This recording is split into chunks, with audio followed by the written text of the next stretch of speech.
മുംബൈ നഗരം സ്വദേവ സുന്ദരിയാണെങ്കിലും ഇപ്പോൾ ഒരു മണവാട്ടിയെ പോലെ കൂടുതൽ സുന്ദരിയായിരിക്കുന്നു. വിപണിയിലെ തിരക്കിലും തിരക്കിലും ഒരു ചായപാത്രം ചൂടാവി മുകളിലേക്ക് ഊതിവിട്ട് വട്ടത്തിലും ചുരുളിലും ഇരുണ്ടു കയറുന്നത് കാണാം.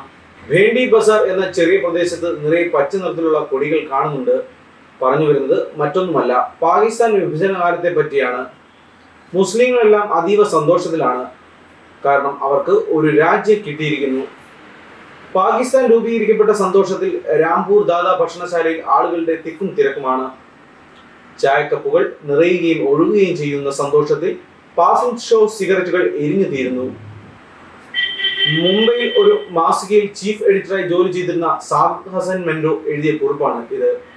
പാസിംഗ് ഷോ സിഗരറ്റുകൾ ഒരു കാലത്ത് യുവാക്കളുടെ ഹരമായിരുന്നു. ഇന്ത്യൻ വിപണിയിലെ രാജാവായിരുന്നു പാസിംഗ് ഷോ സിഗരറ്റുകൾ. അമിതാഭ് ബച്ചൻ അടക്കം പല പ്രമുഖരും ഒരു കാലത്ത് പാസിംഗ് ഷോ സിഗരറ്റുകൾ ഉപയോഗിച്ചിരുന്നു. കാപ്പിക്കുരു ഇടിച്ചു ചതച്ച് തുണിയിൽ മുക്കി ചൂടോടെ കുപ്പയിൽ ഒഴിച്ച് ഒരു കൈയിൽ പാസിംഗ് ഷോ സിഗരറ്റുമായി നിൽക്കുന്ന യുവാക്കൾ കാമുകിമാരുടെ ഹരമായിരുന്നു. അതിനുശേഷമായിരുന്നു വിൽസ് എന്ന ബ്രാൻഡ് യുവാക്കൾക്കിടയിൽ പിൽക്കാലത്ത് ഹരമായി മാറിയത്. വിൽസ് നിർമ്മിച്ച ലണ്ടൻ ആസ്ഥാനമായ WDHO എന്ന കമ്പനി തന്നെയാണ് പാസിംഗ് ഷോയും നിർമ്മിച്ചത്. വിഭജന കാലത്ത് ജവഹർലാൽ നെഹ്റു തീന്മേശ സൽക്കാരത്തിനിടയിൽ പാസിംഗ് ഷോ സിഗരറ്റിനെ പറ്റി ചോദിച്ച് ശ്രദ്ധ ക്ഷണിച്ചതും ഹസൻ മെൻഡോ തന്റെ നോവൽ എഴുതി ചേർത്തിട്ടുണ്ട്.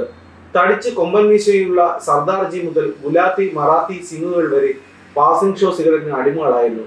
എന്തിനേറെ പറയുന്നു, പാരിജാതം തിരുമിഴി തുറന്നു എന്ന ഗാനത്തിന്റെ പിറവി തന്നെ പാസിംഗ് ഷോ സിഗരറ്റിന്റെ പുകച്ചുരുളിൽ നിന്നാണ്. വയലാർ പുകച്ചുരുൾക്കിടയിൽ കടലാസിൽ കുറിച്ചിട്ട ഗാനമാണ് ഇത്. അക്കാലത്ത് പാസിംഗ് ഷോ സിഗരറ്റുമായി ബുള്ളറ്റിൽ കറങ്ങി കൂളിംഗ് ഗ്ലാസ് താഴ്ത്തി പെൺകുട്ടികളെ വിഷ് ചെയ്തിരുന്ന യുവാക്കളും കോളേജ് ക്യാമ്പസുകളിൽ ഹരമായിരുന്നു.